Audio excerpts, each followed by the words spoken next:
With more than 1,100 human-caused wildfires in Utah in 2020, there's grave concern that this fire season could be even more dangerous. Utah is tinder dry right now. We don't predict that's going to get better.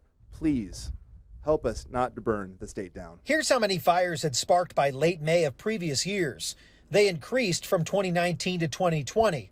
But there's been an extreme jump in wildfires and acres burned to start the 2021 fire season. The sad part, and not surprising, is that 219 of those 227 wildfires were human-caused. Governor Spencer Cox joined fire agencies on Wednesday to roll out a new fire prevention campaign called Fire Sense. Every human-caused wildfire is a wildfire that doesn't have to happen. Where we are and where we're starting from is not good. It's no secret that we're facing one of the driest years that we've had. The Fire Sense campaign focuses on things that we can do to prevent a spark, such as being extra cautious and law-abiding with campfires, by parking away from dry grass, making sure chains aren't dragging and tow straps are secured, by knowing fire restrictions, and by following fireworks and target shooting requirements and restrictions. People can still recreate. They just need to recreate in a smart way. And I think that's a big part of the